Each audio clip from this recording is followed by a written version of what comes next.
DNA के विषय में। और 12th क्लास में बायोटेक्नोलॉजी चैप्टर में ये टॉपिक जो है रिकॉम्बिनेंट डीएनए बहुत ही इंपॉर्टेंट बोर्ड एग्जाम में पूछा जाता है। तो रिकॉम्बिनेंट डीएनए कैसे बनता है, इसमें क्या क्या टूल्स होते हैं रिकॉम्बिनेंट डीएनए। तो सबसे पहले इसको पढ़ेंगे, आप इसको जरा देख लीजिए, ये डायग्राम जरूर बना लीजिएगा, ठीक है। तो यहाँ पर होता क्या है कि जो रिकॉम्बिनेंट डीएनए है उसमें होता क्या है पहले हम ये बता दें। तो ये जो रिकॉम्बिनेंट डीएनए, जैसे कि बायोटेक्नोलॉजी में आपने डेफिनेशन में पढ़ा होगा कि हम कोई भी उसका बायोटेक्नोलॉजी का यूज करके कोई भी प्रोडक्ट है वो प्राप्त कर सकते हैं, ठीक है। तो जैसे कि जो जीन है उसमें वो चीज अवेलेबल है और वो आप दूसरे में चाहते हैं लाना, तो उसमें क्या होता है कि उस जो वो डीएनए है उसमें जो जीन वो रिस्पॉन्सिबल है वो काम करने के लिए पहले वो निकालते हैं, ठीक है। तो पहले जब उसे हम निकाल लेंगे तो पहले तो हमें डीएनए चाहिए, तो डीएनए मिलेगा सेल से। सबसे पहले सेल से हमको डीएनए निकालना होगा। तो एक प्रैक्टिकल है आपने जो किया होगा, आइसोलेशन जो डीएनए का होता है प्लांट के किसी पार्ट से, आप लोगों ने 12th क्लास में ये प्रैक्टिकल किया होगा। तो उसमें बताते हैं कि डीएनए को आप कैसे, मतलब उसमें बताया भी जाता है, आपने करके भी देखा होगा, डीएनए को निकाल लेते हैं, ठीक है। और फिर जाके डीएनए को सेपरेट करते हैं, अलग करते, तो जो जेल इलेक्ट्रोफोरेसिस वाला जो मेथड है, ठीक है, उसे अलग करके और फिर उसमें आपका जो आपका डिजायर्ड डीएनए है उसे ले लेते हैं, डिजायर्ड डीएनए जिसमें आपको मतलब चाहिए जो, और उसके बाद उसको जो है एक जो आपका काटने के लिए कि कौन सा पार्ट जहां से, जैसे कि जो पार्ट में आपको जो पार्ट उस डीएनए का चाहिए उसे उतना ही चाहिए ना, तो वो काटने के लिए रेस्ट्रिक्शन एंजाइम, जैसे कि आप एंडोन्यूक्लियस है तो वो स्पेसिफिक जगह पे काटता है, ठीक है। एंड एक्सोन्यूक्लियस है जो कि उसे डीएनए के एंड्स से काटता है ना, तो वहां पर काटने के लिए एंजाइम यूज करेंगे, ठीक है। फिर क्या करेंगे कि जिसपे हमें ट्रांसफर करके होस्ट सेल में भेजना है वो भी हमें चाहिए एक, तो वो भी एक कह लीजिए डीएनए होता है, वो मिलेगा। जैसे कि आपको वेक्टर ही निकाल करके, और जिस रिस्ट्रिक्शन एंजाइम से आपने डिजायर्ड डीएनए को मतलब कट किया था उसी से इसको भी कट करते हैं। और इसको जब इसको कट करके, जैसे कि क्या होता है कि जैसे इसको कट किया, ठीक है, इसको कट कर लिया और यहाँ पर जो आपने डिजायर्ड डीएनए लिया था वो वहां पर क्या करेंगे, लाइगेज एंजाइम के थ्रू जोड़ देंगे, ठीक है। वो जो मतलब वेक्टर में वो जो आपका डीएनए है डिजायर्ड डीएनए उसको इस वेक्टर में जोड़ देंगे। इस वेक्टर को क्या कहते हैं आप, प्लाज्मिड, ठीक है। इसको आप जोड़ देंगे और जब इसमें जुड़ जाएगा, लाइगेज एंजाइम ज्वाइनिंग का काम करता है, जब ये ज्वाइन कर देगा, ठीक है, तब आप क्या करेंगे, ट्रांसफर करेंगे होस्ट सेल में, ठीक है। तो होस्ट सेल जैसे कि जैसे कि आप देख रहे हैं कि इक्वाटोर से दोनों तरफ कट किया था, ठीक है। और क्या होगा कि जो आप होस्ट सेल ले रहे हैं तो आप बैक्टीरिया ले सकते, जैसे कि ई कोलाई, सिर्चिया कोलाई है, जो भी उसमें आप ले रहे हैं, ठीक है, और उसमें ट्रांसफर कर देंगे। और फिर आप अपना जो प्रोडक्ट बना रहे हैं जब वो अपने आप को डिवाइड करेगा तो आपका भी जो डीएनए है वो डिवाइड होगा ना।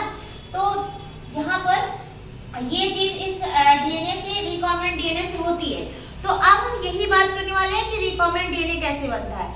तो रिकॉम्बिनेंट डीएनए में जो ये काटने का प्रोसेस बताया हमने, ये पॉलीड्रॉम सीक्वेंस पहले जाती है, ठीक है। क्या होता है पॉलीड्रॉम सीक्वेंस, तो पॉलीड्रॉम सीक्वेंस को पहले समझिए। तो जैसे कि आप यहाँ पे देख रहे हैं कि ये एक वेक्टर का डीएनए है, यहाँ पर ये क्या है, एक वेक्टर का डीएनए और एक ये फॉरेन डीएनए है। मतलब फॉरेन डीएनए जो आपको चाहिए था, आपका डिजायर्ड डीएनए, मतलब जो आपको चाहिए था और आपने वो जिस भी आपने सेल से निकाला है, और वो आपका क्या है, फॉरेन डीएनए। और ये वेक्टर डीएनए जिसमें आपको मतलब जोड़ना है इसको, ठीक है, इस डीएनए को इसमें जोड़ना है, ठीक है।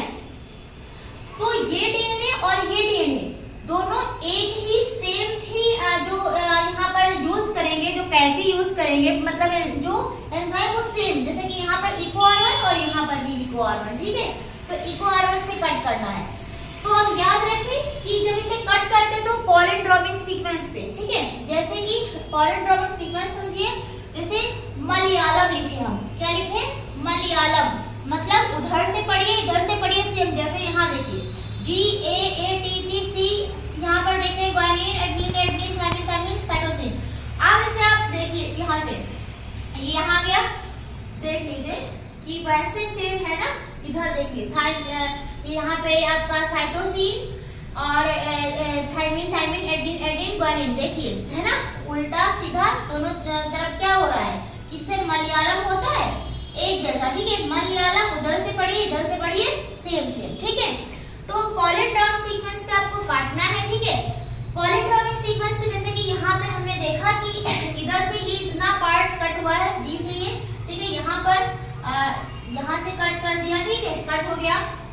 फिर यहाँ पर आप देख रहे हैं कि इधर से इतने से इतना पार्ट यहाँ से है, इतना पार्ट आप यहाँ पे कट हुआ है, ठीक है, यहाँ पे कट हो गया। और ये इतना देख रहे हैं, इतना कट गया। और आपके ये स्टिकी प्लेस हो गए, चिपचिपे, ठीक है।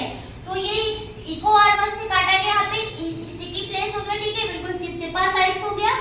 अब क्या करेंगे, ये आपका था फॉरेन डीएनए, ये आपका है वेक्टर डीएनए, ये फॉरेन डीएनए, वेक्टर डीएनए।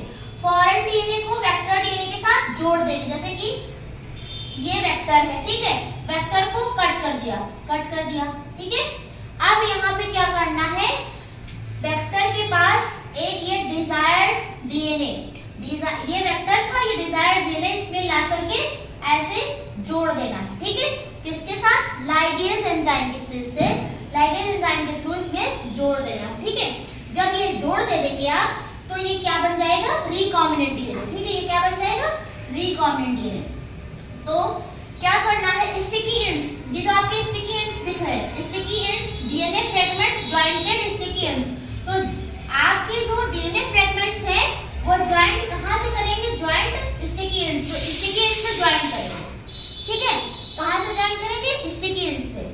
तो यहां से आप एडेनिन को थायमिन से, एडेनिन को थायमिन से, फिर थायमिन को एडेनिन से, थायमिन को एडेनिन से ज्वाइंट कर देंगे। वेक्टर डीएनए के साथ आपका फॉरेन डीएनए ज्वाइंट हो जाएगा। और फिर जो यहाँ पर जो ज्वाइंट होगी आपका बनेगा, ये क्या कहलाएगा, रिकॉम्बिनेंट डीएनए। क्या कहलाएगा, रिकॉम्बिनेंट डीएनए। और इसी रिकॉम्बिनेंट डीएनए को आप होस्ट सेल में ट्रांसफर कर सकते हैं, तो ठीक है। तो और ट्रांसफर यहाँ पे कौन करेगा, तो जो प्लाज्मिड है वेक्टर ही ले जाता है, ठीक है। वेक्टर के थ्रू आप ट्रांसफर कर देंगे, ठीक है। तो आई होप समझ में आपके आया होगा रिकॉम्बिनेंट डीएनए क्या होता है, और इससे बहुत ज्यादा सवाल पूछ जाते हैं। आपके मन में भी कोई भी डाउट है इस टॉपिक से रिलेटेड, तो नीचे कमेंट बॉक्स में कमेंट करिए, मैं उसका आंसर जरूर दूंगी। चलिए।